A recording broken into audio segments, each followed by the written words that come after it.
Greetings from National Academy of Medical Sciences, India. NAMS has been recognized by the Government of India as a nodal agency for promoting the continuing medical education for medical and biomedical professionals. National Academy of Medical Sciences encourages and sponsors nationwide CME programs, symposia and workshops in medical and biomedical professionals. NAMS is pleased to announce the launching of a joint NAIIMS NAMS Navigate CME program from 1st September 2023 for postgraduate students in all the NAIIMS and other eminent institutes of national importance from Andhra Pradesh, Arunachal Pradesh, Assam, Bihar, Chhattisgarh, Goa, Gujarat, Haryana, Himachal Pradesh, Jammu and Kashmir, Jharkhand, Karnataka, Kerala, Madhya Pradesh, Maharashtra, Manipur, Meghalaya, Mizoram, Nagaland, Odisha, Punjab, Rajasthan, Sikkim, Tamil Nadu, Telangana, Tripura, Uttar Pradesh and Uttarakhand of the country. The program is being conducted online on 1st and 3rd Friday of every month from 3 p.m. onwards. The NAMS-AIIMS PGIMER CME focuses on the topics which are of common interest for the postgraduates across all specialties. The aim of the National Virtual Postgraduate Medico CME is to help them to be more proficient in their profession. Each session will cover one or two topics followed by questions and answers. Thank you for your kind support.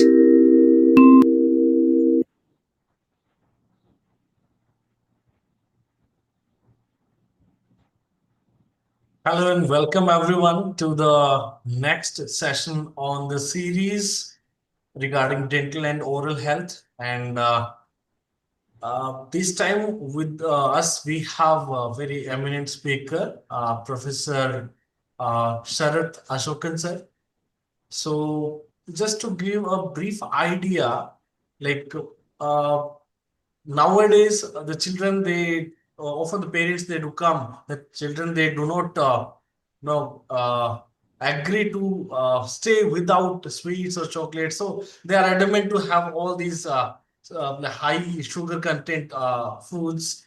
And also hygiene has been poor, oral hygiene has been poor among kids. Since at times the parents, they do tell us that they often have meals or sweets and then they lie down. They are into deep sleep. So we don't feel it like we wake them up and then we get them to brush done. And so there are various reasons that slowly dental caries and also trauma. These are increasing among children. And the worrisome thing is that apart from temporary teeth, many kids with permanent teeth, they are coming up with the cases of dental caries, and that's really very challenging. So just to know further about the causes, about the uh, pathophysiology, and also regarding the management. So the best thing is always prevention. If we compare the treatment, so we move forward for today's CME and just to utilize sir's expertise. So in order to continue today's session, I would like to request Professor Ajay Kumar Sood sir, the Deputy Secretary of National Academy of Medical Sciences, for the welcome address. Over to you, sir. Yeah, thank you, Dr. Jaswant. On behalf of the National Academy of Medical Sciences, it is indeed my great privilege to welcome the distinguished speaker for this session, Professor Sharath Ashokan sir. Sir is principal in KSR Institute of Dental Sciences and Research, and he is going to speak on a very interesting topic. As Dr. Jaswant said, is dental caries and dental trauma. I think it is of interest to all of us, including our medical postgraduate as well as the dental postgraduates. I'm sure the practical tips which sir will give based on his experience of several years will be very, very useful for all of us. Welcome, sir, for this session. I also take this opportunity to welcome our Professor O.P. Kharbanda, sir. Sir is our senior member of the Council, Professor Emeritus, and former Director of Center for Dental Education and Research.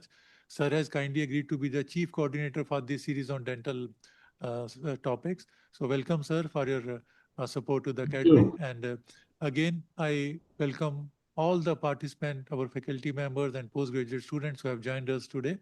And I'm sure all of us will be benefited by the speaker's talk. And if you have any question and query, kindly put that in the chat box and our expert will be happy to answer that. So once again, I extend a warm welcome to all of us, all of you, and I am very sure that this session is going to be very, very interactive and useful for all of us. Over to you, Dr. Jaswant. Thank you, sir. Now I request Mr. Raviji to please bless us with the message from President, National Academy of Medical Sciences.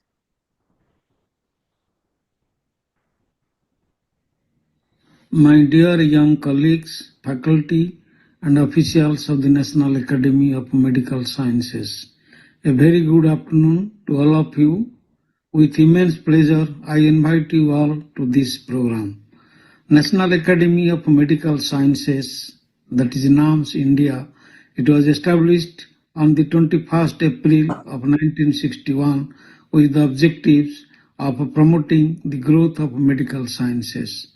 It was inaugurated at New Delhi on 19th December 1961 by Pandit Jawaharlal Nehru, the first Prime Minister of India. The NAMS fosters and utilizes the academic excellence of health professionals in the country as its resource to promote excellence in medical education and skill development in the field of medicine and allied sciences. The Government of India has recognized the Academy as a nodal agency for promoting continuing medical education for medical and allied health professionals and is advising the Government of India on several matters of national health policy and planning. The best in the field of medicine are part of this umbrella organization, and who is who of medical science guide the NAMS. The National Academy of Medical Sciences encourages and sponsors nationwide CME programs, symposia, and workshops in basic sciences and applied clinical disciplines. The aim of the National Virtual Postgraduate Medical CME is to facilitate the postgraduate students and young faculty members to increase their knowledge in the medical subjects, to navigate them to be more proficient in their profession and pass their NEET and PG examination to become better doctors, eminent biomedical scientists, teachers, and researchers. As a part of this responsibility, NAMS, in collaboration with the AIIMS New Delhi and 16 other AIIMS-like institutions of the country, has initiated this navigation program in the form of dialectical lectures and discussions. The program is regularly held every first Friday of the month at 3 p.m. The best and useful topics are carefully chosen, and the best teachers from various AIIMS are picked up to prepare and give these lectures.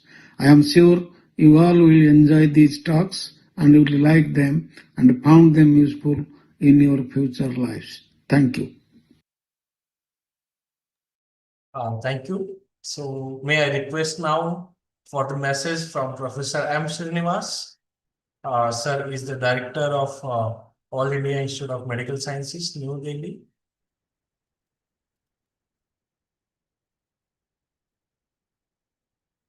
Namaskar. At the outset, I congratulate the team behind the NAMS-AIIMS Navigate CME program. Providing quality of education to our postgraduate students is one of the prime responsibilities of AIIMS. I know that our able faculty is leaving no stone unturned in achieving this mission. However, there always remains a scope for improvement. Through this unique initiative, there is an opportunity for our postgraduate students to learn from the experts in their field. This learning will go beyond the boundaries of department where our postgraduate students are working and will also bring in more flavor in their knowledge and at the same time ensure dissemination of uniform, high-quality content all across the nation. Postgraduate students also form our primary workforce for providing patient care. This indeed is an important component of their training. We are aware that our postgraduate students devote a large component of their time for the patient care services, and thus they have less time for self-study by the end of the day. The timing of this activity is therefore very carefully chosen. The sessions will be held late in the afternoon so that the beneficiaries do not have to make any extra effort for attending them.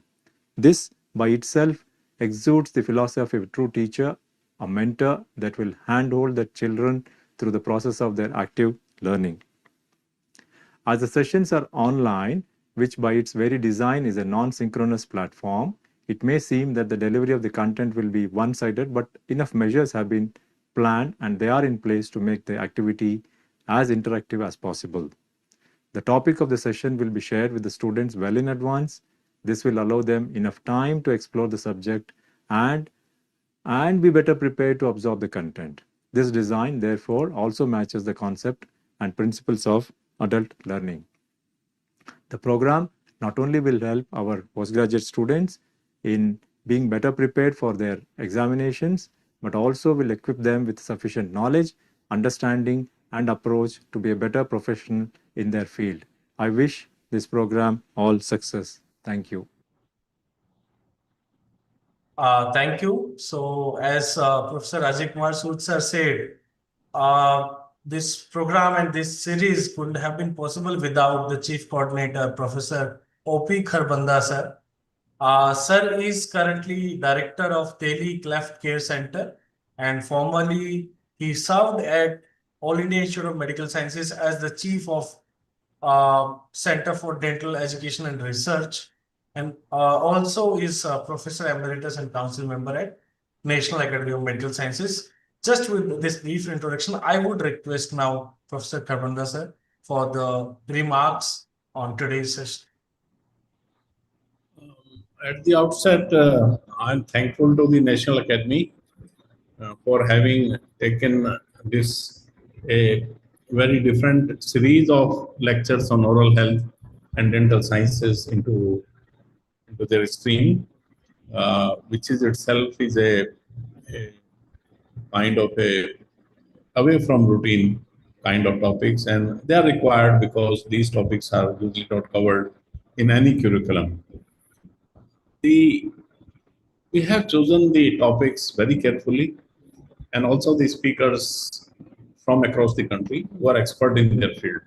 So today we are talking about childhood dental caries and dental trauma to the children. And I don't think I should come on way of in the way of speaker and you all. So with this, I think I will request the next this program to continue. And I'm sure the participants will be benefited across the country. Thank you. Over to you. Yeah, thank you, sir. Thank you, sir. So, as sir said that we shouldn't come in between the speaker and the participant. So, Professor Sharath Ashokan is a well-known personality. He is principal of KSR Institute of Dental Sciences and Research at Tamil Nadu. He is also editor-in-chief of JISPPD, sorry, and has taken many lectures, more than 150 lectures. There are numerous publications and numerous awards in his name. So, just with this brief introduction, it's our honor and privilege to listen to him today and to have his pearls of wisdom. So, I also request participants to be attentive and I request them to ask the questions. So, if the questions, like if a lot of questions are asked, so we will take only the initial questions. So, the questions will be taken on first come, first serve basis without wasting much time. Now, I request Professor Sharath Ashokan sir for the session. So, it's over to you, sir. Thank you so much, Dr. Jashwant, for that wonderful introduction. At the outset, I would like to thank a few people. The President of National Academy of Medical Sciences, Dr. Bera, Director AIIMS, New Delhi, Dr. Srinivas, Director PGIMER, Dr. Vivek Lal, and most importantly, the man behind the show, Dr. Karbanda sir, because he's been the voice of dentistry for us among the medical fraternity. It's been very difficult for us to make ourselves visible in this medical fraternity. I think he was one person who's actually made us all feel proud. And this wonderful initiative which he has started, I think he's meticulously worked on choosing the topics. And he's a very a strong person on the subject, but works very diligently. So he was very specific in choosing the team as well. And clear instructions were given to all of us. Thank you, Karbanda sir, for being a representative for all of us from the dental fraternity. And picking me from the south, giving me an opportunity to be amongst people from AIIMS and PGI is an honor to me. And thank you so much again, sir. And the team at NAMS, thank you so much for coordinating the last couple of weeks, asking me to be on time, sending me messages across. Thank you so much. And all the registered participants, a very good afternoon today. I'm just sharing my screen. Dr. Jashwant, can you tell me if this is visible, sir? Still not visible, sir. Yeah, it is now visible. Yeah, okay. Thank you. Yeah, the topic given to me today is the management of dental caries and prevention of dental trauma in children. This is like two very big topics in pediatric dentistry. So I'm going to quickly summarize this entire topic in less than an hour's time. And probably I'm going to give you evidence-based research information with my experience added to a little bit of research in caries as well.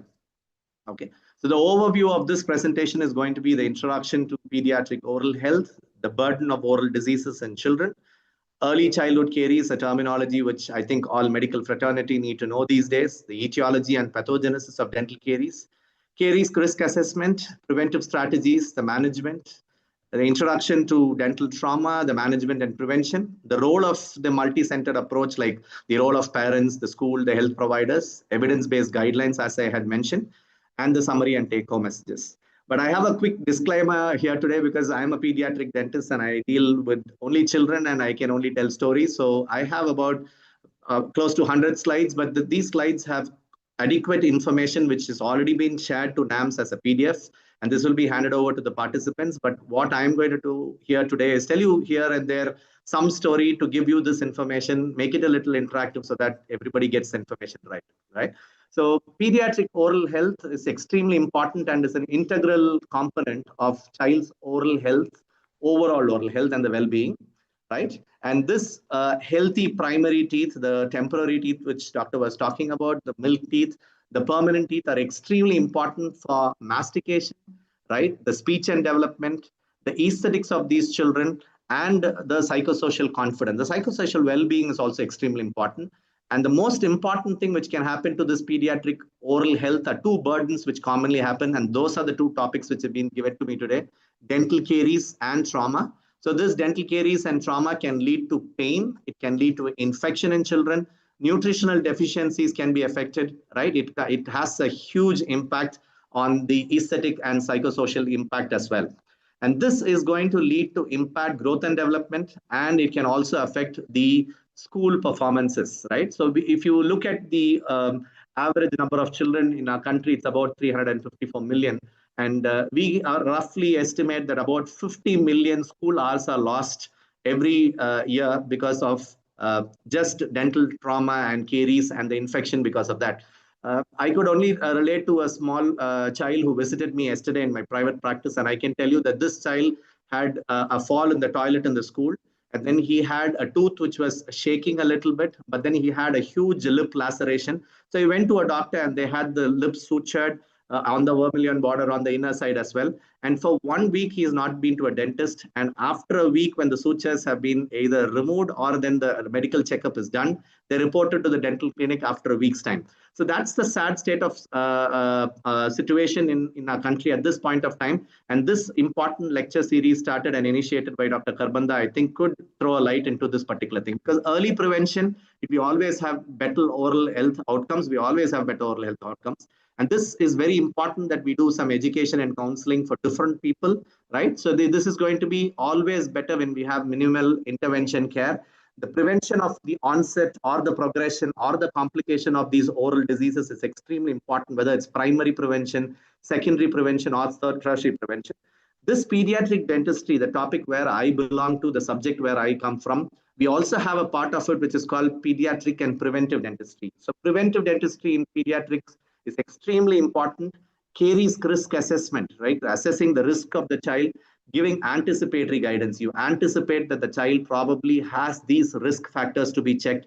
Trauma prevention strategies to be spoken to the parents and the school, right? The teachers especially. Promotion of protective measures, right? Such as use of mouth guards, because children usually follow the school and that's becoming very common these days. Involving the parents, the school, the pediatricians, and all dental professionals is extremely important. I think that's where we are coming to in this particular session today. Right. So starting with dental caries, I remember as a third year BDS student about 30 years ago, we were introduced to this particular concept called dental caries. And we would remember this as a definition would probably say an irreversible microbial disease. So that means it's once it's come, it's definitely going to be there. It's an irreversible microbial disease of the calcified tissues of the teeth, right? There is an inorganic portion which gets decalcified, demineralized, and then there is an organic portion which gets destruction. And ultimately, it leads to cavitation. And I really want to stress on the fact that dental caries and cavitation are not the same. A dental caries today could be a simple white spot lesion which cannot be even seen, which cannot be identified by our doctors and dentists. It can be something which can be missed by all of us, including the dental professionals. And it can lead to cavitation, which is the end result of the dental caries. So dental caries is a huge process, the initial white spot lesion to the cavitation, which is the end result. So the dental caries definition has gone a really long way. And the two important caries definition, which I could really want to bring here is one, dental caries is a biofilm, right? Diet modulated, multifactorial, non-communicable, dynamic disease resulting in net mineral loss of dental hard tissue. Ultimately, the dental hard tissue is going to lose the mineral content, right? But AAPD, which is actually the big authority on little teeth, that's what they call themselves, the American Academy of Pediatric Dentistry. They set the gold standards for pediatric dentistry. AAPD 2025 defines dental caries as an ecological shift in the composition and the activity of the bacterial biofilm when exposed over a time to fermentable carbohydrates, leading to the break in the balance between demineralization and remineralization. That means demineralization and remineralization is going to happen day in and day out. Right? The child brushes his teeth, there's going to be a little bit of remineralization. The child is going to eat food, then there's going to be a little bit of demineralization. And this balance happens on an everyday basis. So there's an equilibrium which needs to be maintained in this process. And that's what we're going to do. So as I told you, I'm going to probably show some pictures here and there because I do not want to bore all the medical fraternity with just literature, but there is scientific evidence in every slide I'm going to show you here today. So dental caries for us as pediatric dentists looks like this. It could be a small white spot lesion. That could be one small fleck on one of these teeth, and it's still considered dental caries. And there are multiple dental caries reading from breakdown of the tooth structure to something which is turning black. And there could be affecting different parts of the teeth, different areas of the teeth, the anterior and posterior region. So this all these factors like dental caries, whether we consider it as because of the feeding process, because if it's a simple caries, whether it's a rampant caries, whether it's a baby bottle tooth decay, I think we've gone a long way in dental caries and we've come up with two important terms now, early childhood caries and late childhood caries. And I'm coming to that. When I'm talking about dental caries, I also want you to look at the primary dentition. That's the milk teeth, which we are seeing. The milk teeth has either it's a space dentition when you have a lot of spaces between the teeth. It's called a space dentition. And when the teeth are intact, most of the time the parents love these milk teeth aligned right? So they think there is no spaces, it's good for them. But these are called non-space dentition or closed dentition. So we children have space dentition and non-space dentition. But we also need to understand when you have a non-space dentition, or when they cross the age of 3 and 4 and 5, when the permanent sixes, the first molars erupt, the spaces between the posterior teeth are going to come closer together. And you'll see the difference in the picture between a point contact in a permanent dentition and a broad contact in the primary dentition, which is going to actually cause a tough time cleansing these areas, and the proximal areas can do a lot of damage. Most of the time, you'll see children having caries on the upper front teeth or then it's somewhere behind. And when it's somewhere behind, it's between two teeth, and restoring these teeth in a later point of time becomes extremely difficult. So I'm just coming to this definition here. So as I mentioned, early childhood caries is a collective terminology. Dental caries could be white spot lesion to cavitation, but if early childhood caries is the presence of one or more decay, even if a child less than 6 years of age has one cavity, one decay, one white spot lesion, is considered as early childhood caries. Even if it's one tooth decayed and that tooth is filled by a dentist, and then that filled surface creates this diagnosis as early childhood caries. So a child should not have dental caries less than 6 years of age. If the child has a decayed tooth, which is cavitated, non-cavitated, which is filled, or which is missing due to caries, it is considered as early childhood caries. The decay can obviously be present on the posterior teeth. Yeah, it is always possible to have decay on the posterior teeth. Whatever you eat, children eat chips and chocolates and biscuits, and they can go and stay on the occlusal surface of the teeth. And that caries is localized because of the pits and fissures on the tooth structure. But if you look at the front teeth, if you look at the buccal surface, the labial surface of these anteriors, and decay happens there, it is a smooth surface. A smooth surface cannot afford to have caries, and children have smooth surface caries. Even a single white spot lesion or a smooth surface caries on the upper front teeth is considered as severe early childhood caries, right? So there's also something which has come up in the last 5-6 years, which is called late childhood caries. And this is after 3 years of age until the time of exfoliation. The exfoliation of primary teeth can start between 6 to 7 years, and it can go on till about 11 to 12 years. So this caries, which is happening especially on the posterior teeth, between teeth, there are 8 interproximal positions which can be present between the first primary molar and the second primary molar, and these areas are prone for caries. If the caries happens on these posterior teeth between the teeth, then it is considered as late childhood caries. Right. So why are we talking about this today? Why did Karbanda sir decide to give us dental caries and trauma? Because it's a global burden. About 530 million, I said about 300 plus in India, and then 530 million children globally have dental caries in primary teeth. That's almost half of the preschool children less than 6 years of age. And the global burden, if you look at this systematic review by Nicola Inns, who's one of the pioneers in pediatric dentistry, you can see this is a pooled prevalence data, which is actually given that you will see that it's roughly around 50% across the globe. So almost 50% of children across the globe have dental caries, and this caries pattern is increasing in continents like Africa, stable in most of the Asian countries and American countries, and you can see an increase in a decrease in the European countries, especially the Scandinavian countries. So, but the prevalence has been roughly around 48 to 50%.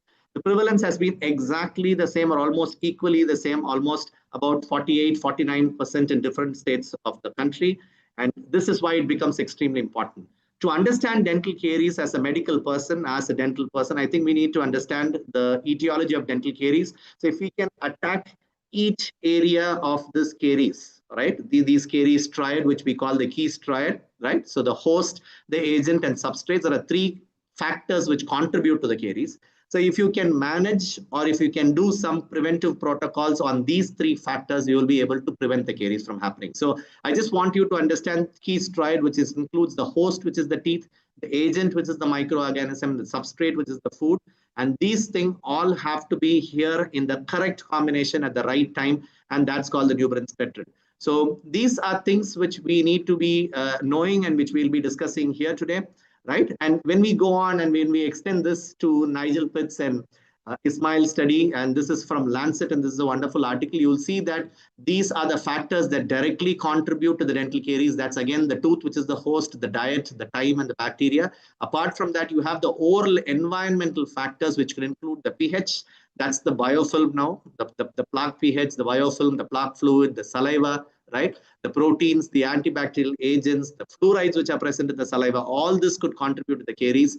And then we also have the personal factors. What is the education of the child? What is the education of the parent? The socioeconomic status of the child, the behavior of these people, the attitudes towards oral health, all that could contribute to dental caries, right? So if you come to one factor, the first one could be the microbial organism. The microbial organism, as everybody knows, this is mutant streptococci.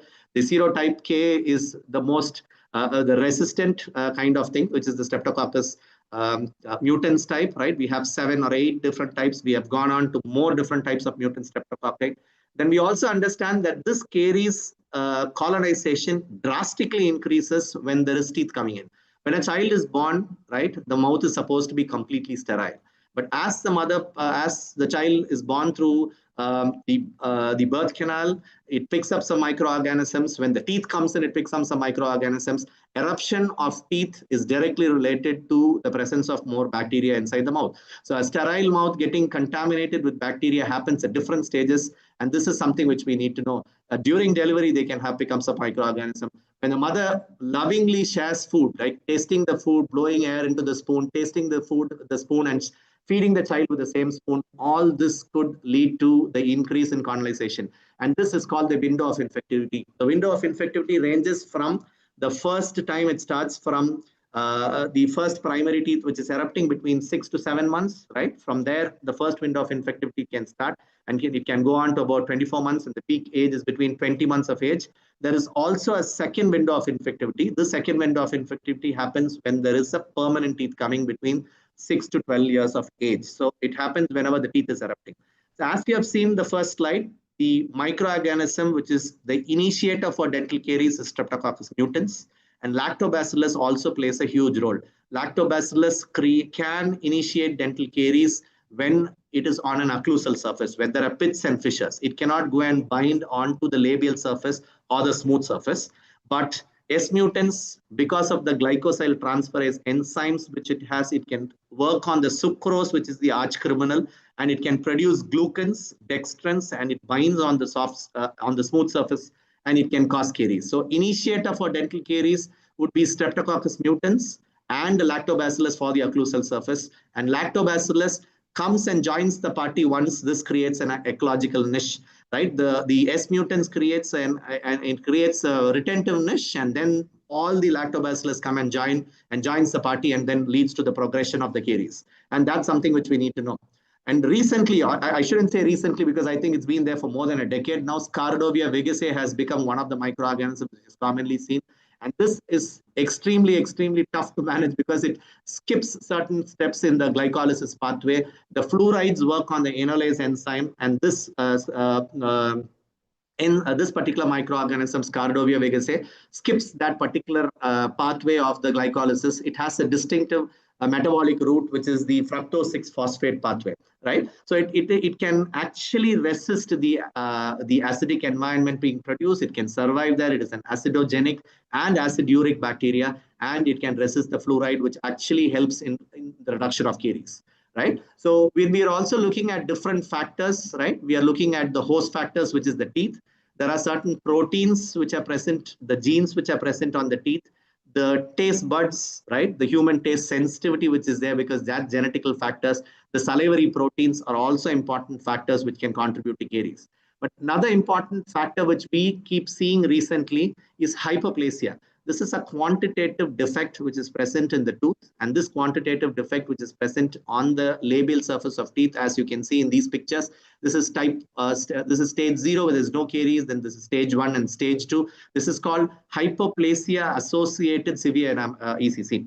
Right, so this is like enamel hypoplasia, which is present on the incisors, and this can lead to caries. And this is something which doctors can pick up early, and this could really save a lot of time and energy and money for everybody, right? Enamel permeability, there's a study which says the enamel of children with caries and without caries were tested, and it was found that the enamel was more porous in children with ECC, and this is one landmark study which proved that, right? So enamel permeability is also important. So which factor among the diet is important, right? So if you ask me if a child cannot eat chocolate, it's not going to be possible to stop a child from eating chocolates. So giving the chocolate along with the food might always be better rather than in between meals. And the child having 10 chocolates per day, the frequency of snacking has to be reduced. The frequency of snacking in between meals has to be reduced, because the more the child snacks, the number of time the child snacks, then there is going to be a reduction in the plaque pH, and this is going to cause severe damage, right? Sucrose, as I told you, is the arch criminal, and this is the main substrate which converts. The S mutants will work on the sucrose, and using the glycosyl transferase produce dextrins, and this goes and helps bind on the tooth structure, and it's a damage. the most important factor I want to stress among this whole topic would be the difference which happens between bottle feeding and breastfeeding. This is something which I have learned over a period of time, maybe last 20 years, and I will share you one of my experiences the next slides. But this is something which I want everybody here to understand. When the child feeds on a bottle, the tongue is down. On the breastfeeding, the tongue is up. Right? There's no lip seal in the bottle. There's a good lip seal on this thing. Right? When the mother latches on, when the child latches on the mother's breast, this is a deeper latch. Right? This is a very shallow latch when there is a bottle feeding. Right? The muscles are not being utilized in bottle feeding. This helps in orofacial structure muscle growth. Right? And this milk flow is constant. Right? And here the milk flow is the child has to work and get the milk. So this is extremely an active process. This is more a passive process. And this is something which every doctor must really know, because this would be something which everybody would like to be informed. Right. So the AAPD, as I told you, the AAPD, let me just close this. Okay. Just give me a second. Yeah. So this is something, the American Academy of Pediatric Dentistry, right? This says all babies should be weaned from the bottle by 12 months of age to 12, 14 months of age. Never allow the child to sleep with the bottle. If at all the child is going to sleep with the bottle can only have water inside and nothing else. And this is considered baby bottle tooth decay. And this is one of the most common reasons why children get decay even today. So after 20 years of my post-graduation, I still think that dental caries, especially ECC, is most common in this country because of baby bottle tooth decay. Feeding, because this is the children don't actually visit a pediatric dentist by this age sometimes, and they meet a pediatrician. So I want to share my experience. I wrote this article on the Hindu in 2007, and I titled this in the Health Watch section as Not Just Baby Teeth. And after I wrote this article, I went to the US for my PhD, and I got a call from the clinic where I was working saying that the Pediatrician Society from Tamil Nadu, especially because I come from Tamil Nadu, they had contested against this article written by a pediatric dentist. So they said, how can mothers feeding cause caries? This article is wrong. And the clinic called me and they were trying to get me in contact with the Hindu. And I had to explain to the Hindu that we were not telling people not to breastfeed. We are not against breastfeeding. Breastfeeding, yes, till 2.5 years of age is okay. But breastfeeding at night, at will breastfeeding, ad libitum breastfeeding at 1 year of age, or bottle feeding after 1 year of age can cause caries. And this is one thing which I wrote. And then we actually went on to search. This article actually made me search for literature. And I found that the American Academy of Pediatrics and the American Academy of Pediatric Dentistry had some common guidelines.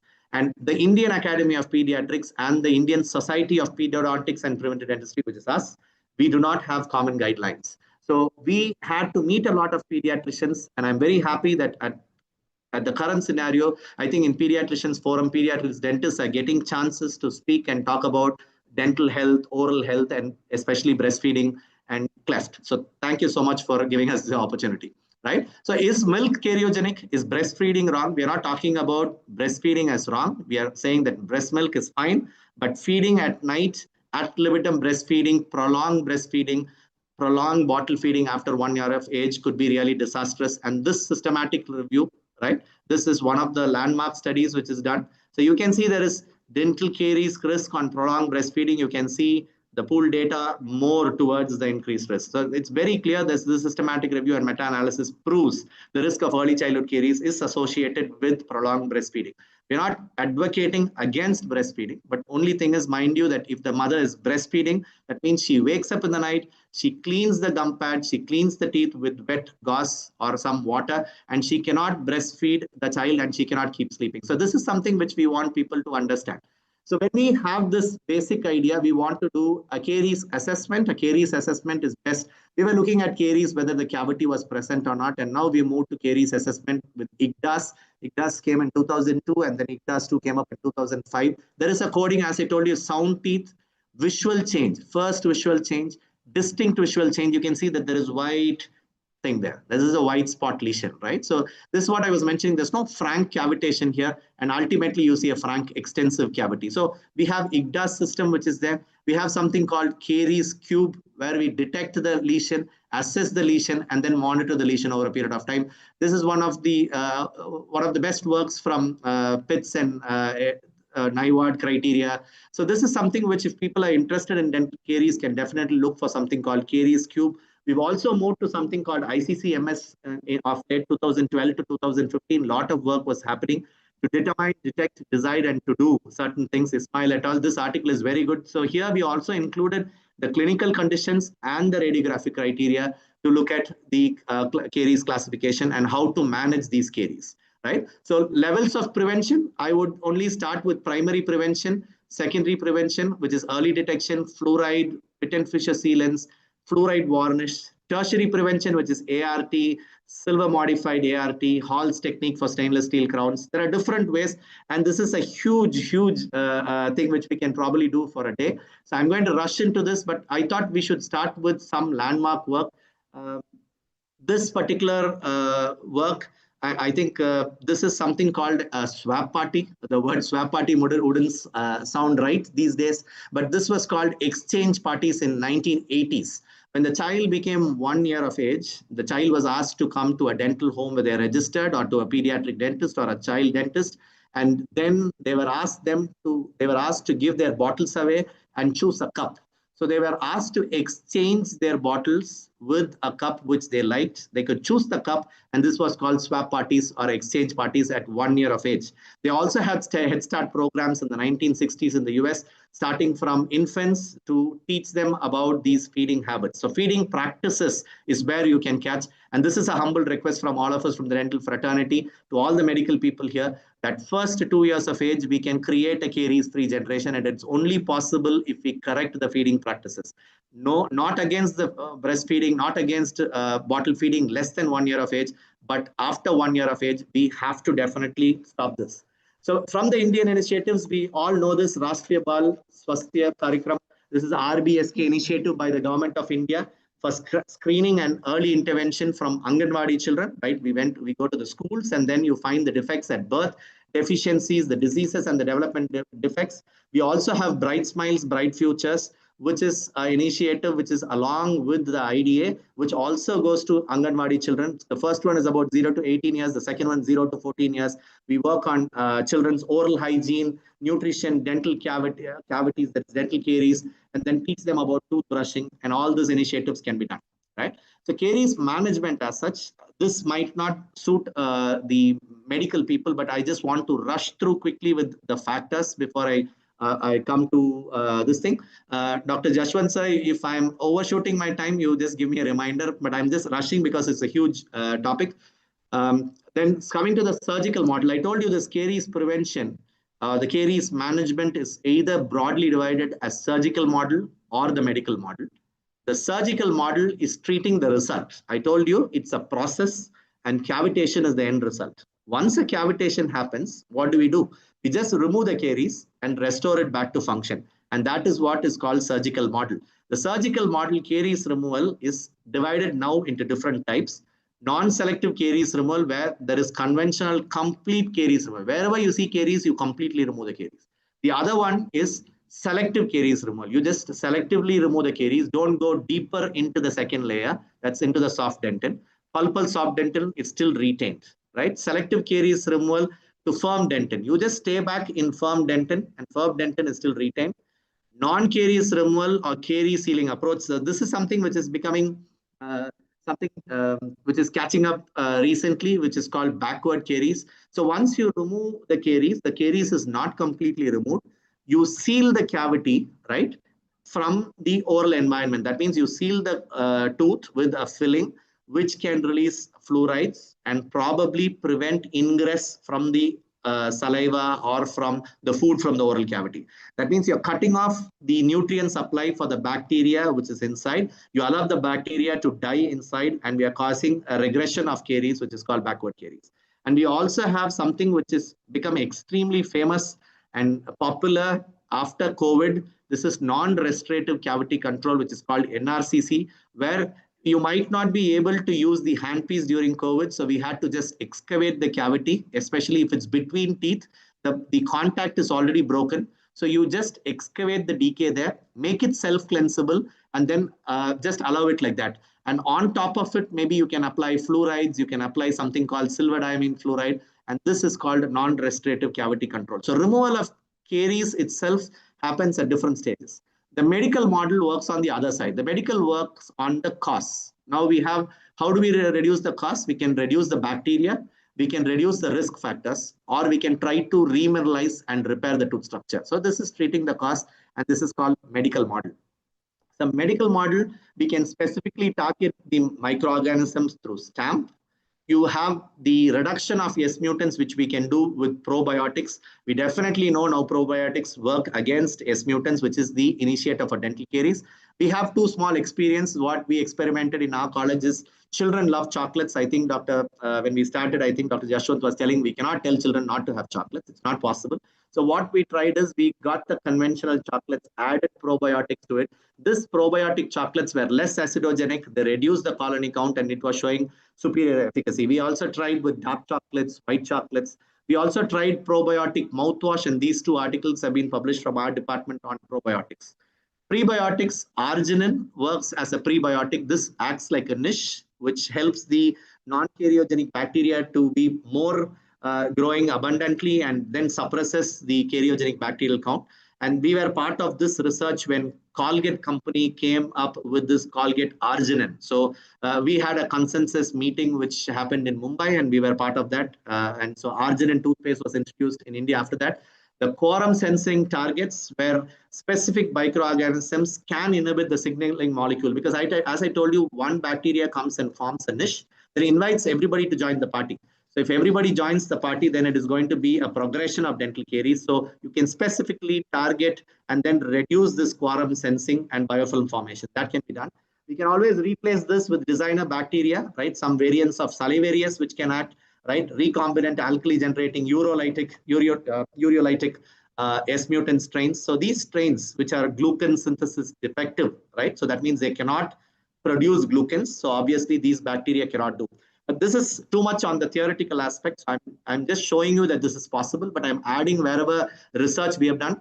Oil pulling was my PhD in 2005. So I worked on oil pulling with sesame oil. I also worked with people in Kerala with oil pulling with coconut oil, with people in Delhi with oil pulling with olive oil.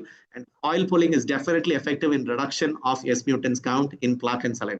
You cannot directly attribute it to reduction of dental caries. I will be cautious that oil pulling only can be an adjunct to dental caries management, and it cannot replace fillings or toothpaste and toothbrush. That's something which I think I have learned over a period of time, right? So reduction of risk levels, we can obviously replace the sugar, which is the sucrose. So reduce the sugar with some polyols like xylitol, sorbitols. The chewing gums were introduced by the dentist, so they wanted the saliva secretion to be increased, the sorbitol and xylitol to be introduced. So this is some another aspect.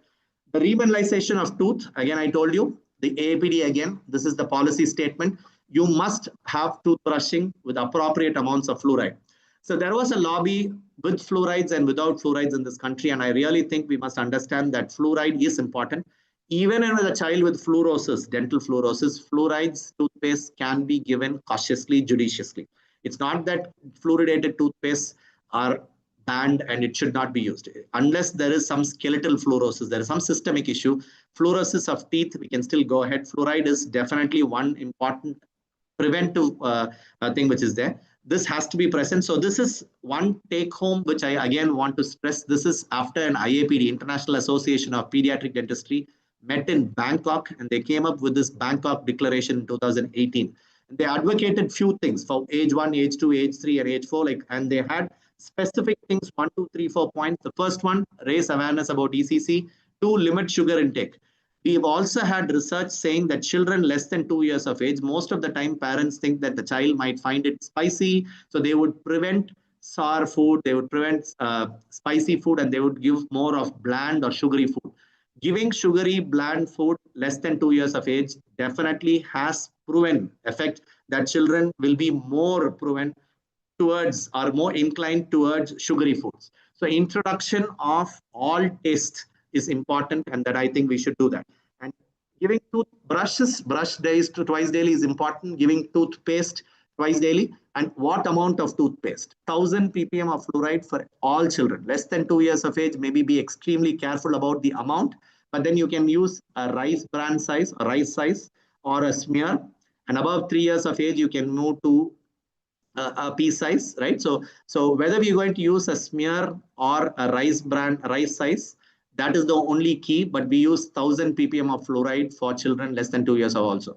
Because when I was a postgraduate student, I still remember studying that less than 2 years of age, you use non-fluoridated toothpaste. And now the policies have changed. The consensus statement across the globe has changed. We are allowed to use fluoridated toothpaste in our country and across the globe. So when I was looking at this, I usually have my presentation only with pictures and few lines, but then this time I had to have a lot of evidence-based information here present. But if you ask a parent what toothpaste, they would say probably Colgate Kids. And then they will say Mama Earth, Chiku. All these are non-fluoridated toothpaste.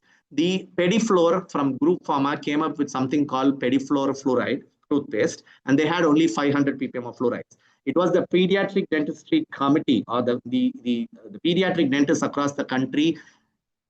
They convinced Group Pharma to come up with something called Pediflor 1000, and Pediflor 1000 has 1000 ppm of fluoride as per the guidelines and current consent statement on fluoride. So I would suggest that everybody uses something with fluoride. I'm not promoting any brand, but you should think about some toothpaste which has fluoride, and the fluoride should be about 1000 ppm. But be extremely cautious about the amount of toothpaste which you give. Maybe a rice size or a smear should be okay. Coming to fluoride varnishes, right? Applying the teeth directly with calcium, phosphates, and fluorides are extremely important. And I think I want everybody to understand that once a tooth erupts into the oral cavity, there is something called post-eruption maturation. That means the tooth erupts into the oral cavity and then maturation happens. So during this phase, if during the maturation phase, if there is a breakdown, this is called post-eruption breakdown. So we need calcium, phosphates, and fluorides, 3 important minerals which can strengthen the teeth. And if you think that the milk which the child takes goes into the gut and then it's absorbed in the blood and then it comes on to the tooth structure, it might not really necessarily happen. Applying topical calcium, phosphates, fluorides onto the tooth structure, local topical application would do fantastic, and fluoride varnishes would be the best bet.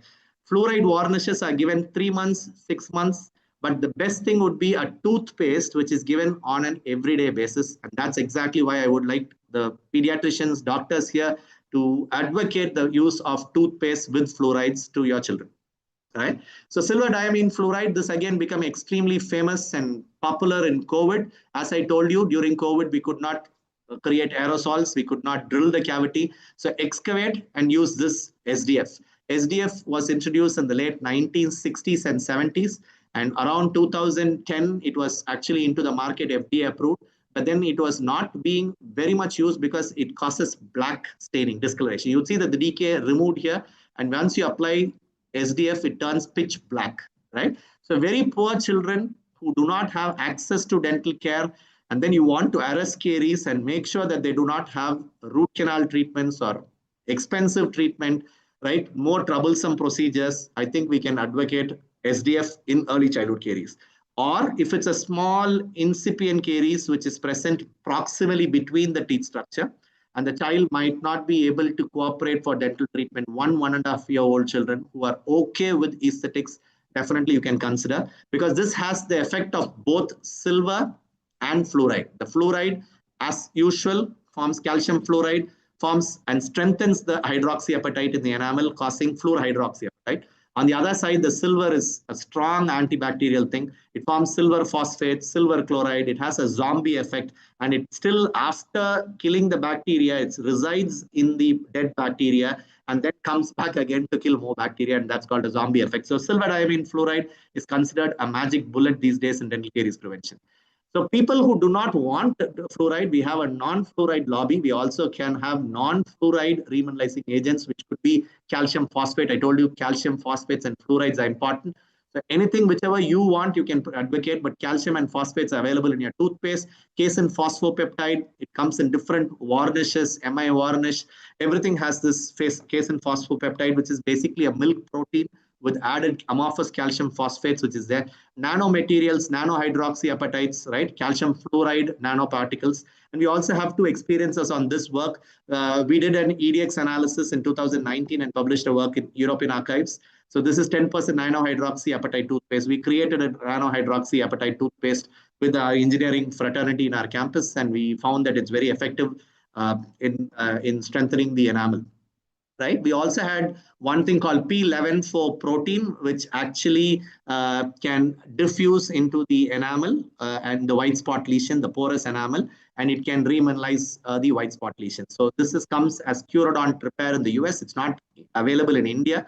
So we procured it from the US, and then we tried to do this remineralizing on children as a clinical trial, and this was approved in pediatric dentistry in 2023. So this is some of our experience with in clinical practice. For sure, we can tell you calcium phosphates and fluorides applied directly onto the tooth is going to be extremely important. And obviously, the whole country is moving towards herbal green revolutions kind of thing, like going towards the nature. And in our college, especially, we've been working on Moringa. We have a temporary patent when we complete specification also done right now. Moringa is like the drumstick leaves, also the flowers also have a lot of remineralizing thing, and we're working on different products because our area comes from a very small place, and we have a small hill area which has a lot of herbal products, and we're working on remineralizing agents here. Caries vaccine is another probable thing which can happen, but I want to stress on this fact. When I was working in a city like Chennai about 15 years before, pit and fissure sealant happened day in and day out. And I see that in a smaller place, the doctors have to preferably, or they convince their parents to go meet a dentist, because I told you that when the tooth erupts into the oral cavity, these pits and fissures are prone for caries, and they are highly, highly receptive of microorganisms, the substrate, the food, and the sticky things, right? It's better we seal this thing without a cavity preparation or just a fissurotomy done. We can seal this with just something called pit and fissure sealant. So the retention of food can be reduced drastically, and this is something called pit and fissure sealants, and works wonders in caries reduction, right? Resin infiltration, again, when you see a porous enamel, and especially between the teeth, interproximal surfaces, especially in the posteriors, I told you when you have a non-space dentition, we can probably pass this resin infiltration. These are of resin sealants kind of thing, which can be placed onto the tooth structure, right? Just etch it with the hydrochloric acid for some time, dry it with ethanol, and then use this infiltrant resin, which comes in a syringe, and just with the capillary action, it just goes inside and seals the cavity. So like a forming cavity, right? It's yet to become a cavitation. It's a white spot lesion. So this can be done, which is a resin infiltration technique. So we wanted this to be known for everybody so that everybody establishes the fact. And this work from Ashwin and Meenakshika has to be like, this is phenomenal work from both of them. I think this is something which you can read in books. So what is the AAPD policy statement? To put it in a nutshell, establishing a dental home, that means every child who is born by 1 year of age, for first birthday, they must establish themselves with a dental home, register themselves with a pediatric dentist or a dentist. The pediatricians, we request you, when you have your vaccination schedule, probably you can tell these people that you go and visit a pediatric dentist, and we have anticipatory guidance, which I'll be showing you in the next few slides, and which we will be telling them, like a vaccination schedule, you have different things to be done to prevent oral diseases. Age appropriate sized toothbrush, volume of the fluoridated toothpaste. I'm talking about fluoridated toothpaste is yes, but volume of the fluoridated toothpaste. Avoid on-demand or nocturnal baby bottle of breastfeeding after 1 year of age. After 1 year of age is because the teeth is already starting to erupt, and then there is possibility of early childhood caries. 4 to 8 ounces of water per day. Abstain from juice consumption in the bottle especially. Avoid foods and drink, right, with added sugars. Free sugar to be stopped for less than 2 years of age. This is an AAPD statement. Restriction of 100% fresh or reconstituted juice to no more than 4 ounces for children. So this is the AAPD statement. So it's all in ounces. So I think our point is to not give sugars, free sugars. Don't give juices in bottles. And fluoride has to be applied. Fluoridated toothpaste has to be given. So put it all, IJPD, this is a wonderful article by a pioneer person, Norman Trininoff, right? He's a king of caries management, right? So you will see that primary prevention, what can be done, non-invasive approaches, minimally invasive, mixed approaches and traditional approaches. Whatever I've been speaking to you with different headings has been summarized in this particular thing. And you can really say that level of evidence ranges from strong evidence in favor to not recommended. The only not recommended would be an amalgam filling. So I think most of the senior people here will understand that we used to have silver fillings being done for children, and now silver filling is a big no. And we only go with minimally invasive approaches. So this is the summary of the caries management. So this is a child who, this is how they come. Huge cavities with pus and abscess there, right? And you try to restore the crowns, and then you have posterior metal crowns and anterior aesthetic crowns.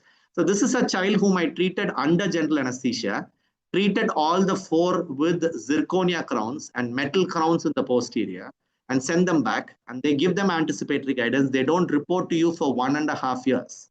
And once they come back after 1.5 years, they have decay on all the remaining teeth. Look at this, all anteriors in the lower, all the posteriors which have not been restored with thing.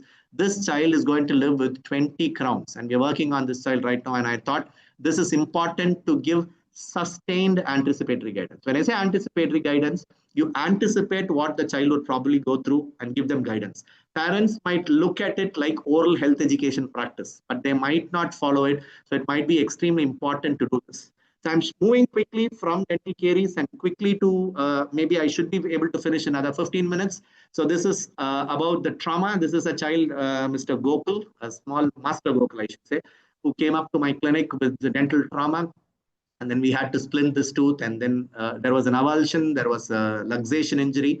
But my topic is again not going to be in treatment of dental caries. I'm not giving you policy statements and guidelines for dental trauma because I think it's a totally different topic. My area is going to be prevention and management of trauma. Before the trauma actually happens, what should you do? What the dentist be aware of? What should the medical fraternity be aware of? So I'm coming to this key factor, anticipatory guidance. What is anticipatory guidance? Anticipatory guidance is a counseling of parents and patients about developmental changes that will occur in the interval between health supervision visits. That means the child is seen at 6 months, then I'm going to see him at 9 months, 12 months. What can probably happen to him in the next 3 months? So I'm going to do a counseling, which is going to be a two-way communication, right? I'm going to give them specific instructions. Then I'm going to follow them up in the next 3 months and see whether they've done it. So this developmental age range is 6 to 12 months, 12 months to 2 years, that is 1 to 2 years, 2 to 6 years, 6 to 12 years, and 12 years and older. This is the AAPD guidelines on this trauma prevention. So if you look at anticipatory guidance in a whole, you will see they will talk about oral hygiene, oral development, speech development, habits, nutrition, right? Injury, right? Again, substance abuse and all these things, right? So the main 6 points are the main key features which I spoke about in my first slide on pediatric oral health. And I want to stress the fact that injury prevention is one of the major areas, and we should be careful about this injury prevention. So we had a consensus statement. This is published. I'm the editor of the National Journal, and we had Dr. Ramos Gomez from UCLA, who's a pioneer who works on the APD reference manual. So we had him write an article with us, visit to the dentist for oral health prevention at age 1. What should a parent do at age 1? A proposed policy report for Indian perspective, and it's published in ISPPD a couple of years before. And we are happy to be a part of that. But we understand in dental caries, we need to understand the mechanism, the predisposing factors, what age and sex and why it happened, where it happened, right? The nature and intent, and all the host factors. What kind of an object? Was it a sharp object? Was it a moving object? The energy of the impact, the direction of force. All these are important so that it helps in the management. As I told you, I'm not going to talk in treatment perspectives, but I want you to understand the fracture of the tooth. Again, like cavitation, dental caries and cavitation are not the same. Trauma doesn't mean fracture of tooth. Trauma can be injury to soft tissue, injury to the lips, injury to the freedom. Trauma can be to the supporting structures of the tooth as well. So Ellis Davies classification is a simple classification for tooth structure, tooth fractures. And now we have Anderson's classification and trauma guides, dental trauma guides, which you can probably take it in a mobile app. If you have a patient with trauma, you can use this app and find out what kind of trauma it is, what referral you need to do, and probably you can tell the parent and the patient what needs to be done for this tooth structure. I think if the medical fraternity can do that, because every time a child falls, they don't go to a dentist. At least in my practice, they go to a pediatrician, they go to their doctor first, and then after the lip sutures are done, once the wound heals, then they say, hey, this tooth got injured, so why don't you look at this teeth, right? So that's how they come. So I think this is something which we want to do. For the prevention aspects, age-wise, what happens? So age-wise, 6 to 12 months, right? I would really tell you soft tissue injuries are most frequent. Dental traumas is usually minor. Why is dental trauma less minor? Because hardly there's any teeth. When the tooth is erupting, probably if the tooth is erupted, then it can probably have something. So what commonly happens, lacerations, bruising of the lips, frenal tears. Be extremely careful of this frenal tears because it can be really painful. So what do we need to do? Constant adult supervision, use of crib rails, never leave the infant unattended on beds. Don't keep hot foods near electrical outlets. We keep the wires, right? Children, you have to be extremely careful. It's 6 to 12 months, it's still fine. But once you come to 12 months to 2 years, right? The child is actually able to move, right? So what can happen is you can see scald burns from hot water or food. If you keep, they're trying to move, right? Their dexterity is not very good. They're learning to walk, right? So they can hit against something. They can fall against something. They can take an electrical wire and bite, right? So if you look at a pediatric dentistry textbook, it will say oral eschars, right? Electrical burns are most common between 2.5 years. They become toddlers, they tend to walk, they take on anything, and the teeth is erupting, there is teething happening, so they tend to bite and chew on everything. Electrical, fully circuited wires, they can just take and bite and they can have electrical burns. So this is something which can happen, and I think as doctors in the medical fraternity and the dental fraternity, we should be extremely careful and cautious to specifically mention it to the parent that you have to have a close supervision during walking and play, right? So avoid hot food, sharp objects, because within the reach, whatever is there, the child is going to move. Locomotor, right? So the child is going to move. When the child moves, then he's going to pick up everything he sees and he's going to bite on it, right? 2 to 6 years, then he's going to school, probably preschoolers, right? Falls during running, climbing, playground activities. They have frequent trauma episodes. If you look at which age group trauma happens most, which teeth happens most, it's the front teeth, right? And most of the time it's because they have high physical activities, but developing motor skills with poor judgment. Their balance is not yet right, right? And in a milk teeth, most of the time the tooth can just jump out. I keep telling my students that it's like pressing on an orange seed. You press an orange seed, the tooth can go inside the bone completely or pop off completely. That's what is going to happen. If the tooth pops off, whether it's primary teeth, permanent teeth, if a patient calls you, if somebody calls you from the school, just ask them to put that tooth if it's available. If there is a fractured fragment, just ask them to put it in water and not to bring it in a paper. It should be in a wet environment, preferably water or milk. Water is still fine. Right? Prevention strategies, obviously you have to be extremely careful in your playgrounds, right? And in your pedo departments, you will obviously see that you have soft padded things. When if they fall down, you're going to be extremely careful, right? You have all possible luxation injuries. When I say luxation injuries, the tooth is not going to break. The tooth is not going to fracture. It is going to go inside. It's going to move left side, right side, front, back, inside, outside. It's called a luxation injury. Luxation injuries, I think dentists here should be able to appreciate that. Luxation injury is more common in primary dentition, especially because the bone is very elastic, pliable, and the crown root ratio is less, right? It is almost a 1:1 ratio.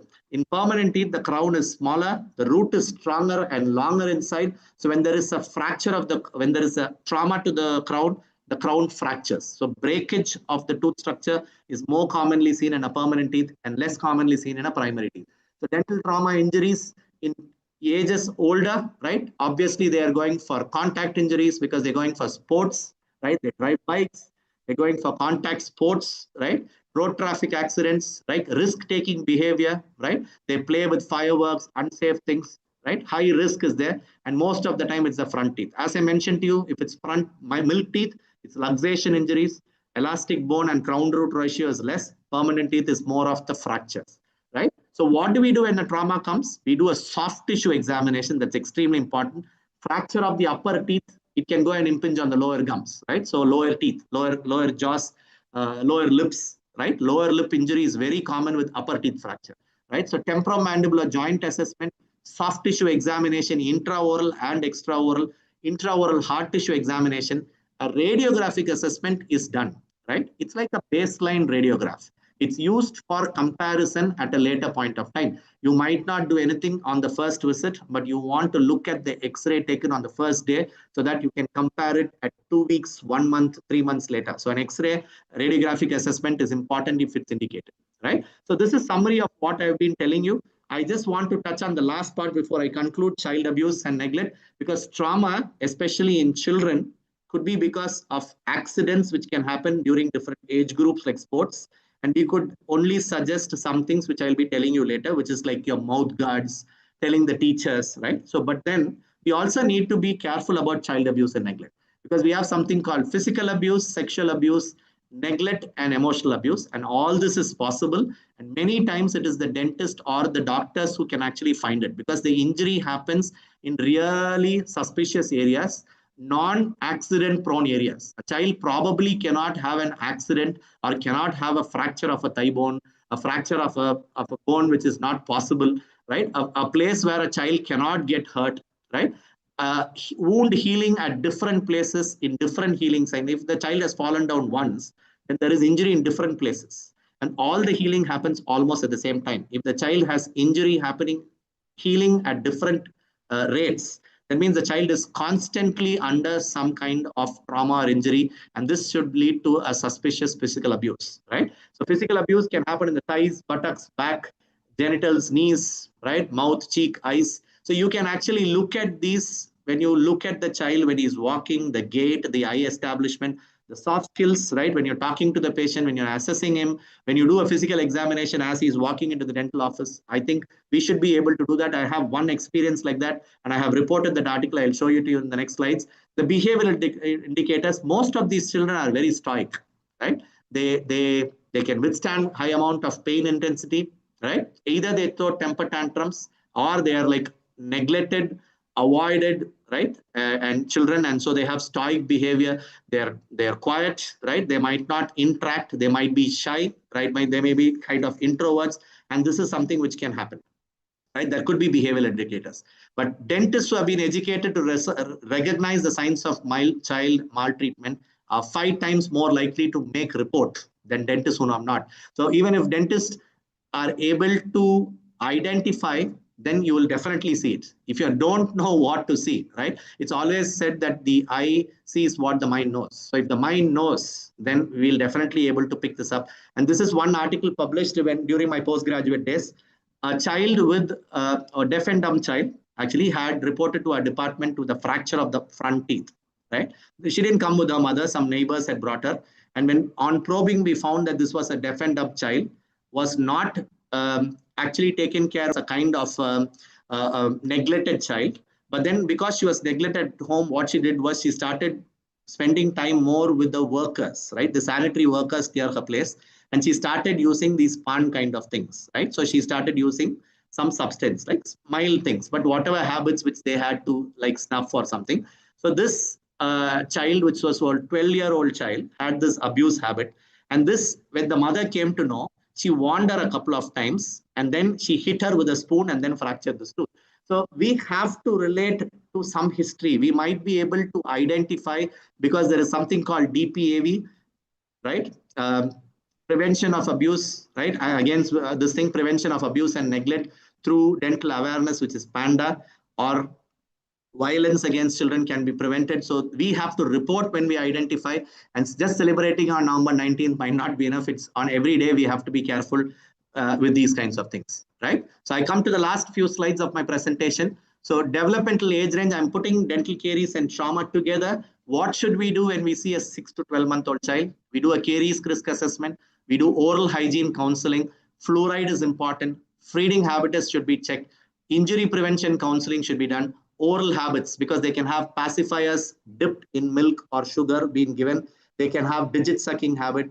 Thumb sucking can lead to proclination, leading to trauma later, right? What kind of anticipatory guidance, what kind of treatment and referral to be needed? 12 to 14, 24 months, it's almost exactly the repeat, except that you should have weaned from the bottle and breastfeeding practices. It's a repeat of 6 to 12 months. Assess feeding practice, fluoride is important. 2 to 6 years, repeat the same as 12 to 24 months, but the diet changes, right? Spit and fissure sealants. As the tooth comes inside, try to do the spit and fissure sealants. Provide counseling, especially using mouth guards for trauma prevention, because this is a vulnerable stage for trauma, and this is something important, right? 6 to 12 years, same as 2 to 6 years. Then you might have to do some radiographs if at all there is necessary, right? You might have to assess the cavities, prevention, right? Prevent occlusal discrepancies, right? Substance abuse. 12 years and older, it's not in the purview of this. Just for completion, again, it's a repeat of the same which is done previously. Assess the presence and position of the developing third molars, age appropriate transition patient to general dentist, because you're moving from a pediatric dentist to a general dentist, and then you have to tell the parent that the child will be able to take care of himself. So this is how it goes. So I think I've quickly summarized what I was given, but I know it's a very extensive presentation, but thank you so much again for this opportunity, for giving me this opportunity to share my experience and knowledge on this. Thank you so much. Over to you, sir. Thank you. Thank you very much, sir, for the wonderful presentation, including everything, including all the evidences, high-level evidences with all the attractive pictures, and also including all the programs, and then psychological issues among children, and everything you have covered, sir. So thank you very much, sir. Thank you, sir. Thank you for hosting and moderating my session, sir. Thank you, sir. So, like from being medical background, I'm aware that earlier the branch used to be known as pedodontics, but now to emphasize the important aspects, it has been renamed as preventive and pediatric dentistry. Am I right, sir? Yes, sir. Right, Sir, sir. thank you for bringing this, because it's an opportunity for me to share this information, because we were called pedodontics, and Right. then we followed the British system. The Americans were using it as pediatric dentistry for a long time. So what happened is pedo now is more related to pedophile. So it becomes a more abusive terminology, Right. but we are not able to change our society's name because it's registered. But we have Right. shifted to pediatric dentistry. All universities, DCI, we have requested them to use the word pediatric dentistry because it can be universal. Graduates who are passing out from the country and going outside, periodontics doesn't exist as a subject. So Right, that is right. the reason why we wanted to do that. Thank you for bringing it to our audience. Right. Thank you. Thank you very much, sir. So it's again very challenging to perform procedures on any children, any child. So like it's very tough, and really hats off to you, sir. So before, yeah, Dr. Alakia, do you want to ask anything? I'm not able to take print out from my laptop. Hello, Dr. Alakia.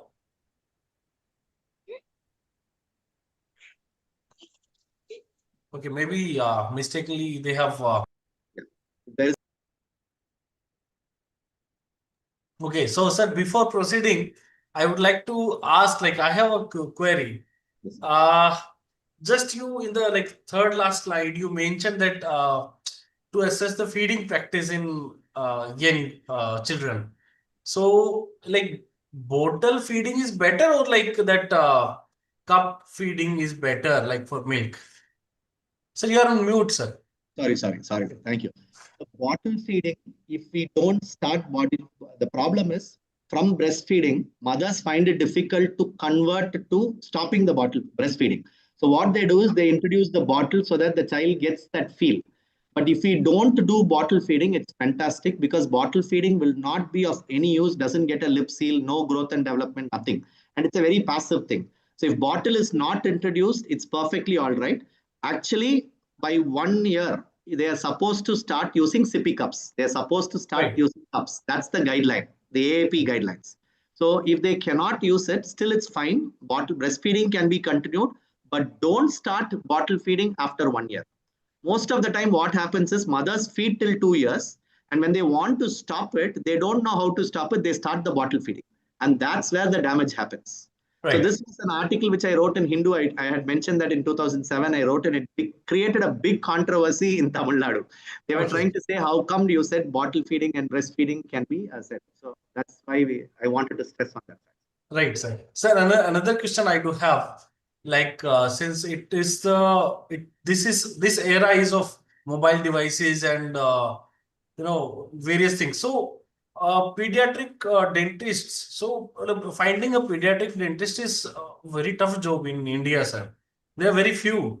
So actually, in rural areas, like where the people they are aware, they are concerned about their kids' dental health, oral health. So, but the issue in front of them is that they don't have experts for their kids.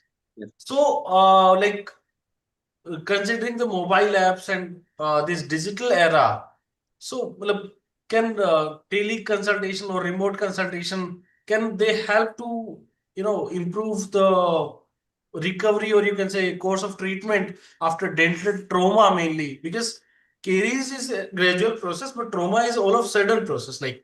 So here, like, is there any role of teleconsultation or that mobile consultation? Sorry. I think you are shooting me all the important questions. Thanks to you again, because pediatric dentistry is the most youngest branch among all the dental fraternities. We were part of orthodontics, where Karbanda sir is there, and from there only we were a new branch which came up, like from ortho. But right now in India, I think Dr. Deepesh Prajapati from India, actually from Jaipur, they have a team. I think I should definitely mention this because they have started an app which is going across the country. You just need to register. And if people browse, they will be able to find the pediatric dentist. You can register there. So it is already existing right now. I can share it with the NAMS team so that Yeah, they can please, for us. please. One. Second, Trauma Dental Guide. It's an app which we can take it on Play Store itself.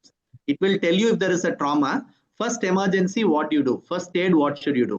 So those kinds of apps are readily available right now, and apps which will tell you to find the pediatric dentist in your place, whether you are sitting in Rajasthan, Delhi, that is already existing, sir. Actually.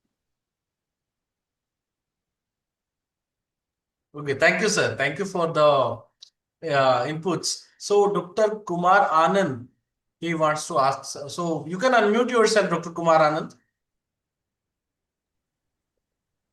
Sir, very good afternoon, and especially thanking to all the senior faculty members. Sir, my question is about in pediatric dentistry. Recently, sir, my daughter is about 1 year of age. So I just want to know that if tooth eruption, the lower incisors or the maxillary central upper incisors, they start erupting at the age of 6 months. But is there any role if it does not erupt in the age of 6 months and erupts at the age of 8 months or 9 months, sir? Thanks for that question again, sir. Very normal these days. When 20 years before, 7 out of 10 children I saw, the tooth erupted between 6 to 8 months as per the textbook, right? And this six to Yes, sir. seven months is a Western population. It's not an Indian author which has given that 6 to 7 months or 8 months. It's all in Western this thing. Right now, I do an exclusive pedo practice for the last 20 years, and I can tell you no child has a tooth by 6 to 7 months. At least 7 out of 10 do not have that. And I've Okay. seen children with 18 months without teeth. 18 months. Normally, a delay, first, initially, at least by 12 months, it's very, very common these days. But between 12 months to 24 months, there is a rush of teeth. All the teeth quickly erupt, right? Yes, And, yes. and there is nothing to worry about for less than 6 months. Normally, Okay. if a tooth falls and a permanent teeth comes outside, literature, scientific proof, 1.5 years delay is acceptable for milk teeth to permanent teeth. For Okay, okay. primary teeth to erupt, 3 to 6 months is nothing. It's absolutely normal because we are still following the Western trend. So Indian trend right now itself is only between 9 to 12 months, and 1 out of 10 child might have a tooth which erupts early. And most of the time, as parents and doctors, we tend to see another child in the school or somebody who has a teeth which is erupted or something, and Uh, we think like that. So it could be relative, sir, but it's not nothing to worry as such. okay. Sir, what about the child who are born prematurely, sir? Is there anything that needs to be concerned about the eruption of the teeth? Okay. Not the low birth weight, sir, but premature. Matlab, sir, normally after 9 months the child is born. But what are the chances in cases where the child is born in 7 months or 8 months? So, is there any concern regarding that we need to keep in mind regarding the eruption of the teeth? That's a great question too, sir. Sir, if a child is born early, like a preterm, not low birth Yes, weight, and then yes, she's put on some or intubation for something, right? For some reason, she had something, and we had to intubate the intubate the baby, or for some reason, we have literature which says that hypoplasia is common. If an anesthetist most of the time is right-hander, they tend to put it in particular nostril. So one side has been shown that they can have hypoplastic or deviated tooth structures. okay, sir. That is been proven. But generally, hypoplasia is a defect. Like it's like a baby born, like a tooth is born. A tooth is Yes, born yes, with a qualitative defect or a quantitative defect. So hypoplasia is something which can be associated because of the things which happen around birth, natal and perinatal structures. okay, So for a low birth weight, the perinatal factors could play a major role. That's one thing. Another thing I wanted to tell you is there are some children who are present or born with the tooth, which is called natal teeth. They are on the yes, day yes, of sir. birth, they see teeth. Yes, yes, And sir. Yes, most of the time, it is the milk tooth. So if it yeah, is yeah. wobbling too much and there is a chance for swallowing it, or that's fine. But if it's going to go and block the respiratory passage Yes, yes. asphyxia, then we might have to be careful. We might have to extract. But if the tooth falls, the child will not have the tooth for another 6 years because the next tooth will erupt only at 7 months. So preterm and low birth weights, they can either have this kind of early or late because of the particular things. And it's purely only because of the like a defect. Nothing to worry too much, sir, actually. Okay, sir. So one more question, sir. During my senior residency, sir, I was asked to. I was a board member of the student exam in army, the army exam which was being conducted. In that, I had to look according to the age. I had to decide that which tooth had erupted or not. So in children in about sir 10 years of age, usually premolar erupts between 9 to 11 and the 13, sir.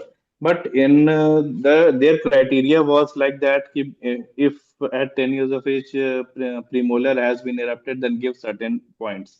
So my question is regarding that if because I have seen that in some children it was erupted fully, some children did not. It was partially erupted, and in some children it was not erupted at all. What was the reason, matlab, or anything that something that we can do, or we are missing out something that needs to be done in Okay. near future? Okay. I think I'm really enjoying. I must thank Karbanda sir again and again for giving me this opportunity because for me, good questions because I work with a team of pediatricians. My specialty practice is with pediatricians and doctors. I don't have any dental practice on my own. I'm sitting between two pediatricians. So they have 100 OP. 5 people walk into my clinic and I'm happy because there's a lot of learning for me. So this same question kind of, is there a difference in tooth, right? See, I recently last week I've seen two children at 6 years having premolars. Generally, it is not advisable to have this because Yes, the root completion doesn't happen. So if they yes, had yes, a decay on the milk teeth and the age was less than 7 years, right? So this 7 years is a kind of cutoff. Less than 7 years, if there is premature exfoliation or extraction of milk tooth, it can fasten the eruption of tooth because it's in the forming stage. After 7 years, it will delay it. Those kinds of things are there. Another thing is the bone crypt of the primary milk teeth and the bone crypt of the permanent teeth is two different things. yes, So when sir. the tooth resorbs, right, the bone also resorbs. And when there is infection, it erupts, allows the eruption of the permanent tooth without any hindrance there. So if there is a residual infection in the primary teeth, that can erupt faster. Another last point is in my small place which is near Salem and Erode, this Yes, broiler chicken, okay, So people don't advise broiler chicken in this area. They only go for country chicken. And they tell people attain puberty because they eat this kind of junk food. And there is something like that which is happening here. And you see that what kind of food they eat can also allow the exfoliation of teeth faster. In a younger age, we didn't have access to chocolates like this. We didn't have so much of refined food. We ate Goa, which was hard. These days, children eat more of food which is not difficult to bite, and it's all refined sugar, right? It's soft. And so the biting force is also very different for these days. It's like hairline, hair which was there for babies earlier, and it's different. The tooth is also changing a lot, sir. I think I will add here something. Good afternoon, sir. Good afternoon. Good afternoon. See, there is a biological age, there is a chronological age, and there is something called dental age. So the chronological age and dental age may match or may not match. So dental age is governed by number of teeth, and what tooth erupts in the mouth will decide the dental age. Like earlier, people used to see a cow and see the teeth in the mouth and say this cow is that year, many years old, by counting the teeth. So same thing. So now with the better nutrition and improved, you can say, awareness, people are watching these things much more closely. So the dental age, biological age, and clinical age may be may match in one person and may not match in another person. A person may be 14 years old, but his dental age may be 16 years, or he may be 14 years and dental age may be 12 years. So these variations, human variations exist.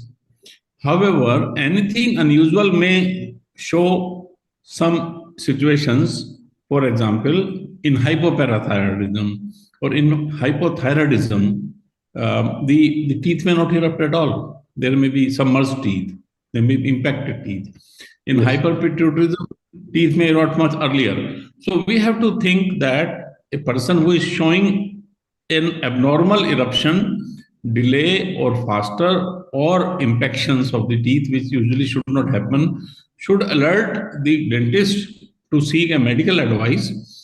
And there have been situations when I have referred patients to endocrines, and they have found that that was case of hypothyroidism. Sir, in one thing, certain situations. sir, just one case I would like to present you, sir. I am doing an ortho treatment of a child who is about 14 years or 15 years of age, sir.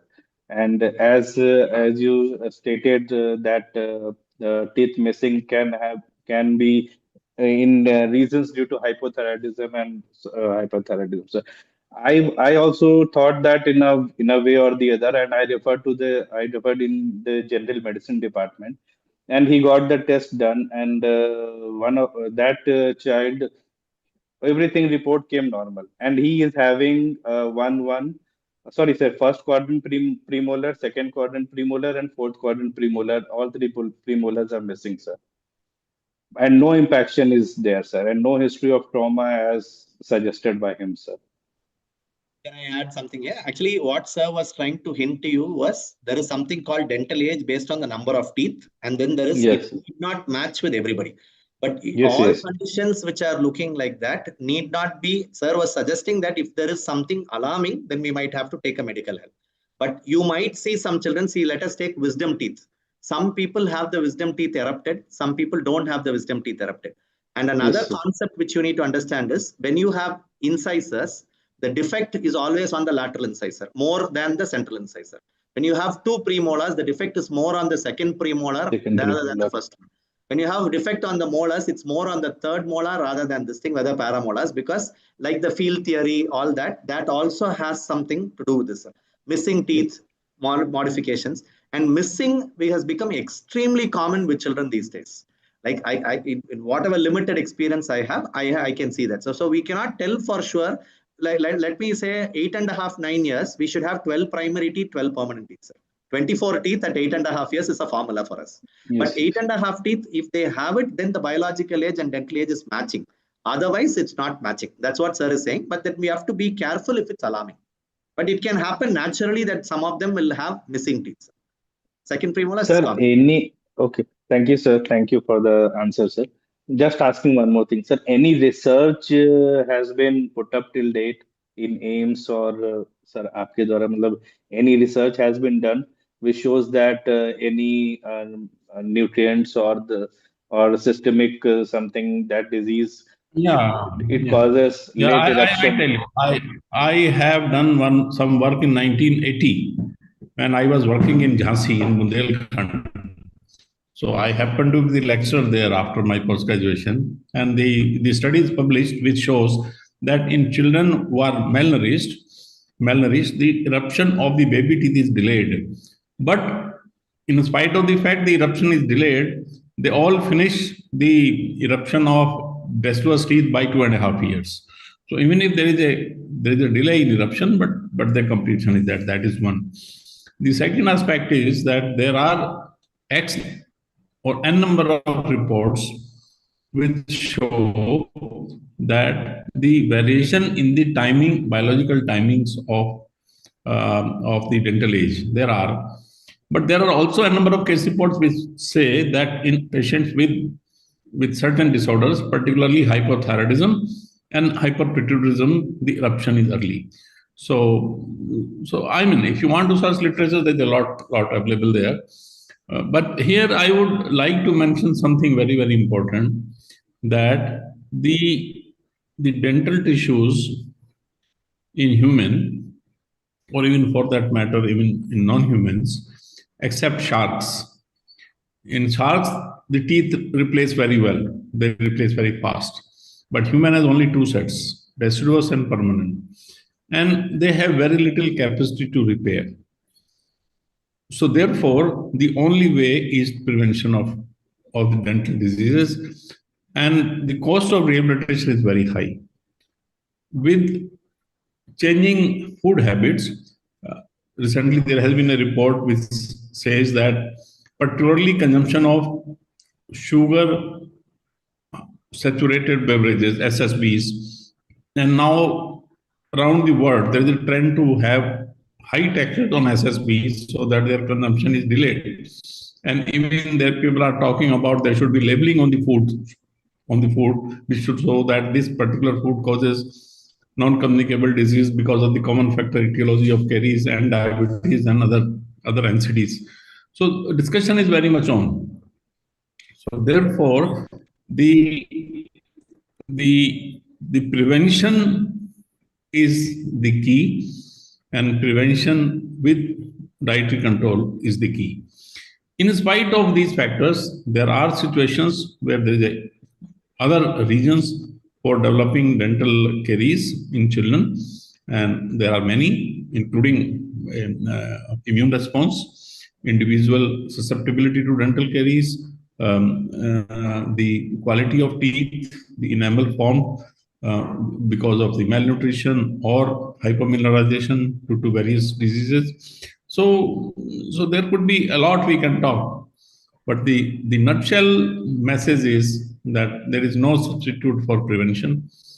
And the other thing is that people think that baby teeth are only for milk. They have no more role, but they have a very important role because the mastication allows the normal growth of the face and normal dental alveolar growth. And this growth is essential for the to provide space to the permanent teeth, which are larger in size. So there is a lot actually we can talk, and I think in the interest of time we have to limit Okay, sir. ourselves. Thank you, sir. Thank you for your answer, sir. Thank you, sir, for the interesting discussion. So another question, Sharat sir, another question which is posted there. So this is regarding the SDF. Well, they just want to ask regarding the feasibility of using SDF as a primary tool for arresting caries in rural outreach programs. So I think after posting this question, after 10 minutes, you yourself mentioned on silver diamine fluoride. That why I was able to attend. So, sir. Actually, the silver diamine fluoride was more, it's been there for ages, 50, 60 years, but it's more common and popularized during COVID. And where there is no access to dental care, and then you are doing prevention, it's fine. But it will definitely turn pitch black. So it'll turn black. So if people are okay for arresting caries with a black thing, but it will definitely arrest the caries. That much is for sure. We can use it in outreach programs where there is really poor access, patients cannot afford, and then we know that multiple caries is there, and we have to finish everything in one day. It's not possible. So we might have to justify by excavating and doing. And we do that, sir. Actually, in dental community camps, we do that, sir. Right. Thank you, sir. So if there are any other questions, so we can still take questions, or if any participant they are lazy enough to type it in the chat box, they can just raise hand like Dr. Kumar Anand, and we can unmute them. So okay, so there are no further questions, sir. So may I request Professor Kharbanda sir for the concluding remark as chief coordinator? Yeah, sir. Yeah, I like to thank the speaker, the National Academy, and all those participants who have spared their time to join us. If there is any feedback, please do share feedback. And we have already shared the next program, which happens after 2 weeks. I think with this, I like to say thank you, everyone. So, Sharad sir, please share the app which is which we can use to locate pediatric dentist. So that will be very helpful for the participants and the public, the community. I'll definitely do that. Yeah, thank you, sir. So if there are no further questions, so we can now move towards the closer. So now I request Professor Ajay Kumar Sood, sir, the Deputy Secretary of National Academy of Medical Sciences, for the word of thanks. Over to you, sir. Dr. Jaswant, Sir, again, on behalf of the National Academy, it is my great privilege to thank the distinguished speaker, Professor Asokan sir, for covering this topic very comprehensively. As Dr. Jaswant said, with a lot of graphics as well as the research evidence. And we look forward for your support to and blessing in future also. Thank you so much for joining us. I will also like to place on record the support which we have got from Professor O.P. Kharbanda. Despite his very busy schedule, he was able to be the chief coordinator for this series, and he has selected the best topics and the best teachers. So our thanks to Professor Kharbanda, and we look forward to his constant blessing. I will also like to thank all the participants who have joined us, and we had a lot of good discussion. Just for the information of the participant, that National Academy sponsors CME program. If you want to do CME program for postgraduate dental student or for young faculty, NAMS will be happy to fund to the tune of 1.7 lakhs. And the details of the application form and guidelines we have circulated with you in the chat box. So please look into that, especially my request to the dental faculty members who are joining, they can send us the proposal. We'll be happy to support those programs. Second information is for PG students. We have, in collaboration with the ICMR, we have a national portal online helpline which you call on biostatistics. So if you're finding difficulty in your statistics for your thesis work, and as well as the young faculty who are doing some research study, it is free online registration, and the expert from National Academy and ICMR, they help you in helping you in the statistics part of your thesis. Another is information is we have an online program in collaboration with IIIT Hyderabad. This is 12 weeks online course on artificial intelligence for health professionals. So currently the third batch is going on, and the registration for the fourth batch is open. Those who are interested, they can just look into the IIIT Hyderabad website or NAMS website. And again, we have circulated the detail of the brochure in the chat box. Another information is for the students, especially those who are from the northeastern state, Jharkhand, Chhattisgarh, Andaman, Nicobar, Daman, Diu, and Jammu and Kashmir. We have a special program for PG students who are doing their thesis work. NAMS will be happy to support financially to the tune of 50,000 rupees as a one-time assistance. And for the young faculty members, NAMS support them with 1 lakh one-time assistance for their research work. So you can also use these facilities. And for young faculty members, we have a medical scientist exchange program. where the young faculty member, they can choose a institution of their interest, and the academy will sponsor that training, short-term training, maybe 2 or 3 weeks training in that particular institution. So these are some informations for our participant. And as Professor Kharbanda said, that next session is on 20th of February, where Kharbanda sir himself is going to take this session along with Dr. Rajiv from CDR, Center for Dental Education Research, AIIMS. So the topic again is very interesting: malocclusion, facial deformities, cleft lip and cleft palate, especially the use of 3D digital technologies. So I'm sure that this topic will be of interest to our faculty members from dental institutions. And if you have some question and queries, you can always share this question in advance, and we will share it with Professor Kharbanda and Dr. Rajiv. And once again, I would like to thank Dr. Jaswant for moderating this session and your support to the Academy. Here in the Academy, we have our IT team headed by Mr. Ravi and also Shivam. They have been supporting us, sending you letters, as well as organizing this program on the Zoom. And all these recordings are available on our website also, as well as on the YouTube. So those of you who have not seen this program completely, you can just go to the YouTube. We have a National Academy of Medical Sciences YouTube. And again, you can look into NAMS website also, where we have all the video recording links are available. So once again, I would like to thank all of you for joining us and making this session very, very interactive. Special thanks to the speakers for being with us. Thank you very much. Over to you, Dr. Jaswant. Thank you, sir. Thank you very much for the opportunity. And now I think, sir, we can mark the closure of the session with your permission. Thank you. Thank you, sir.